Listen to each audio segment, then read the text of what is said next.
shit, what a night, I'm proud of myself, took a chance, jumped out there strong, right off a hand injury, jumped up there with one of the best guys in the division, one of the best guys in boxing.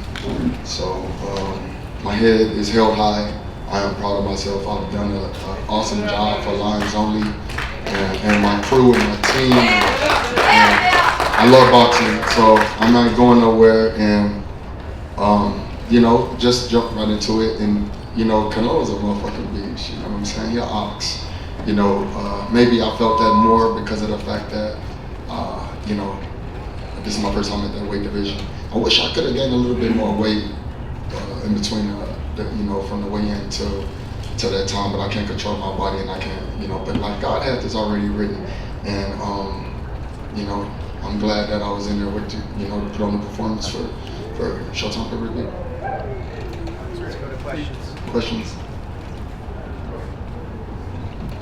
Hey, Jermell, did you feel like his strength was an issue? Like, he was able to kind of back you up a lot throughout the fight. Was that an issue? I feel like, you can't just charge at any fighter, his power did play an effect, but it wasn't like too dominant to a point where I couldn't come forward, and I should have came forward a little bit more in this fight. But, I'm human, you get tired, you lateral movement, and, like I said, I felt some of his punches, so it's cool. And I think you said you weighed about 172 or 173. In your opinion, what would have been optimal if you could have, gotten a little heavier? How much more would have made a difference? Maybe 5 pounds, possibly more. You know what I mean? I just felt his, the same strength that he normally have. Like what we usually see. Like I said, I was testing myself in there, so that is. Thank you. Question in the back. Jermell. I can't see. I've got the mic. Let's go. Stand by. Go ahead, Naj.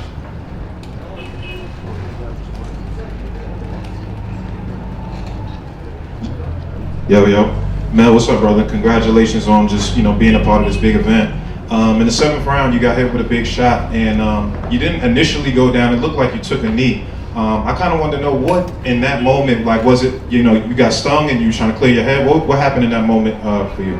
Yeah, like that was like my true first time, like feeling like a woozy shot. You know what I mean? Like I'm the one always giving them, and so. Yeah, I knew best. I watched boxing and been a part of it so long that, if I would have just jumped out there, I would have kind of embarrassed myself. So, or shit could have been different. But I was smart enough to regroup, recover, and I recovered really fast. Probably could have stayed up or whatever, but I'd have just been fighting, trying to clear my head instead of getting head shots. Were you really hurt in that moment? You came back and you threw a hook right after that seemed to land pretty good. You feel like you were still in the moment, like you were fine after that moment? Correct. Yeah, I was good. I get back up. It's nothing. I got my eyes back up. Get back up and continue to fight.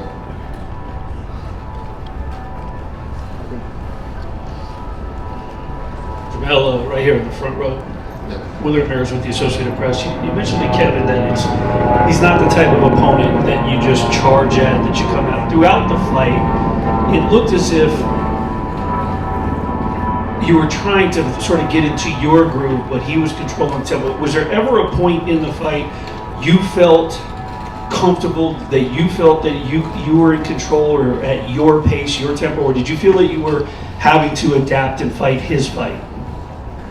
I really don't know what round it was, but it was like within some of the later rounds. I felt like I hit him with a solid 1-2 that was kind of like effective. He didn't see some, I also hit him with a good hook that was kind of blinded. He didn't possibly see, but I felt like I never got to a real point till I can get into my bag like I wanted to, like truthfully. Jermell, how did you feel about this experience in the super middleweight division? And after your rest, who's next? I'm going back down to 154, so that's going to be major. I can do it. I can make the weight easy. And the experience was amazing. It was cool. I appreciate fans of boxing, period. But you got to give your hats off to the Mexican fans that support boxing and come out to shows like this. You know, I never want to leave out my African American fans because my American fans, period. I just want to say you can't leave them out because they come out just as well as the Mexican fans. It's just one is crazier than the other. Jermell, Yeah. back here. Keith Heidig from BoxingScene.com. Jermell, at the higher weight that you were tonight, did you feel sluggish or anything, or how did you feel when you were moving around the ring? A little tad bit. I'm used to moving around much lighter, of course, but it was fine. Like I moved around. I was just trying to follow my game plan of my coaches, and a part of that was really coming forward, but moving around was a part of the game plan too. But I've been I felt the weight, of course. Jermell, over here. Congratulations on your effort. Given you've said you're going back to 154, you've got 3 of the belts in that division. Is the obvious fight to make the winner of Tim Tszyu and Brian Mendoza? I just follow the plans and I fight whoever. Obviously, we can see. It's about being great, and I'm already a legend in boxing. Hopefully, y'all put me in the Hall of Fame. I don't know who the hell controls that, but I deserve it. And possibly I'll come back to 154, or I'll just listen to my coaches, let them tell me what to do next, and I'm on it. Would you like to become undisputed again, though, at 154? Of course, but I want. It's about fighting the best fights and making the most money at this point in my life and career. So fighting, Brian Mendoza or Tszyu, who got an Australian fan base, it's just not as satisfying to me sometimes. But like I said, I listen to my coaches, follow the plans of my management, and go from there. Jermell, Ernesto Amador from Lopez Mar Boxeo, and the same question please for Johan Guzman. You mentioned that you can beat Canelo, that you are ready to beat his skills. Canelo Skills surprise you? Because Canelo mentioned it's different when you talk about me, or in the ring it's gonna be different. So Canelo Skills surprise you?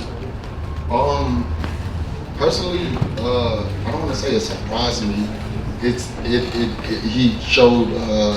He showed his attention span was a lot thicker in the ring than it seems. I don't speak Spanish, so I don't know that game plan. But just watching his skills in the ring with me, I felt like I could have did a lot more than I did. So I've seen it before. I've been in the ring with a lot of different fighters, and I've seen people with, I've seen skills, and he has some great skills in the ring. You got to give it to him. I don't even know when the last time I even talked about his skills. Like, that's just something that he needed to motivate himself. And so well be it. We here to fight, and I got in there to fight. It's as simple as that. So skills, everybody. If you at the top and you're on pound for pound, and you're one of the best fighters in the world, you gotta have some type of skills. So did I not believe in his skills? Shit, I don't know when I didn't believe in his skills. I don't care about that. Like, I don't believe in nobody's skills. I think I'm the best fighter in the world. I still think that right now. So I'm cool. I'm cool with that. Thank you. Jermell, right here. Dan. Dan Rayfield. How you doing? I'm good. Thank you. I wondered, it seemed like you obviously got behind in a hole early, no doubt about that. So I wonder at what point in the fight did you realize this is not going how I wanted it to go, and at some point I'm going to have to radically change the plan and maybe try to sell out a little bit or whatever, because it just never really seemed to happen. Yeah, it didn't, and it sucks. Yeah, the second round, Coach Derek let me know, like I slipped up on that round, and I lost the second round, and I was like, damn. So I just never got to a point where I could make the fight more to a point where they could put a little bit of pressure on his team, a little bit more pressure on him as well. So that's part of it. So the other question I had then was, and maybe I missed this before I came in, when he dropped you, I think it was the 7th round. Yeah. What kind of power did he have, and did that make you reticent to try to sell out the rest of the fight because you might get caught with something huge coming back? No, I don't know what you mean by sell out. Just like go for it. You know, not wildly and recklessly, but you know, just go and do what you can do and try to really just pick up the pace. No sellout period whatsoever. It was just about continuing to just fight the way you fight and try to optimize everything that the coaches say and hurry up and get it done. And so it was a flash. It was like a shot I didn't see, you know. And I regrouped myself. I gave myself a chance to regroup, but I thought like, okay, now we got to go back and win the next few rounds because I know when you know it's an 18 round. Thank you. Jermell, over here. I can't find it. Muhammad Mubarak with EURweb.com. Hello, Mom. Throughout the fight, it seemed to be a habit that you had of putting you in a headlock and trying to get rough with you. Right. Did it bother you any time? Any of those tactics? Not at all. I don't think so. I think I do remember the headlock a few times. Matter of fact, every time I kind of got in that position, I felt that, you know, he's a clever fighter. Do you think that maybe if you were a little more aggressive throughout the fight, I can steal that from him in the future? or do you think that you could have been more aggressive than you were throughout the fight? I could have, yeah. I could have been more aggressive, honestly. Jermell, to your right. Yeah. Francisco Salazar, Ring Magazine.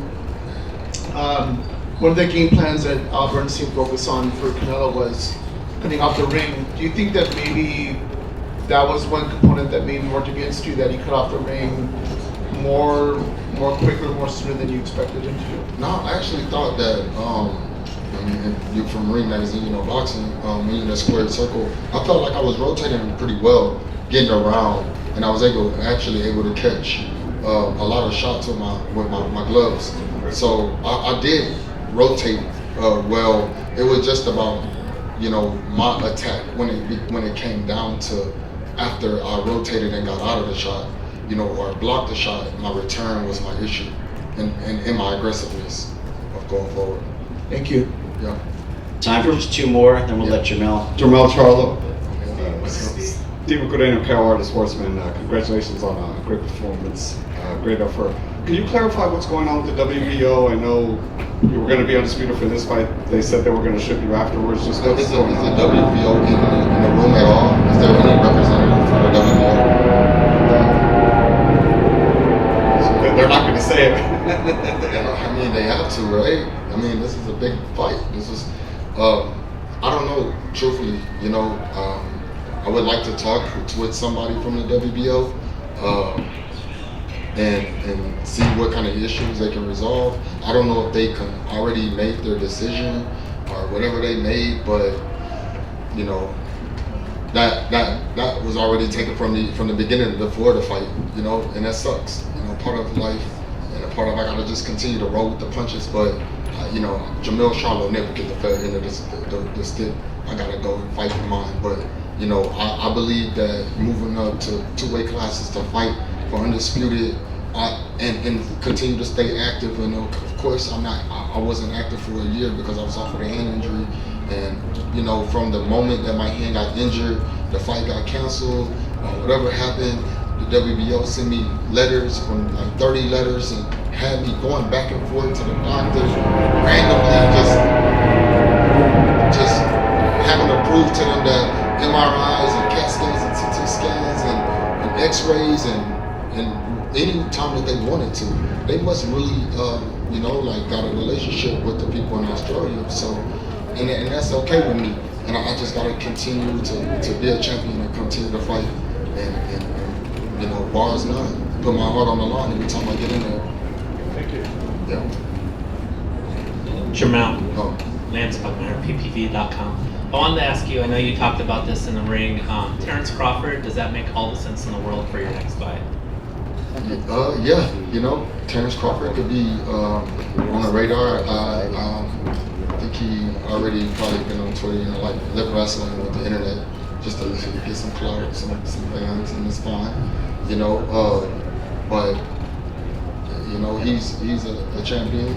He's great at what he do, and you know, my brother Earl got to get it on with him. And Earl won his look back. So, and that's what boxing is about. So for the next few years, or in due time, you guys will be completely entertained.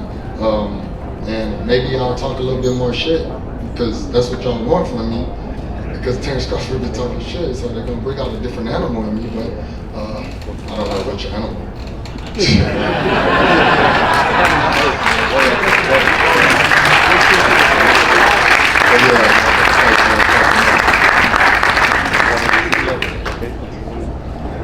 Jermell, thank you.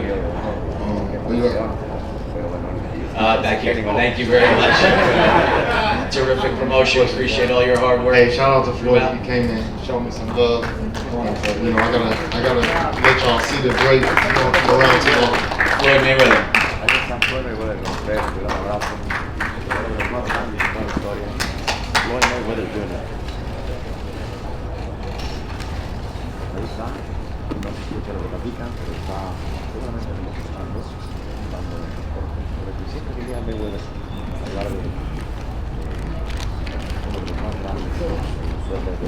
All right, I guess I'm out. Lies only for life.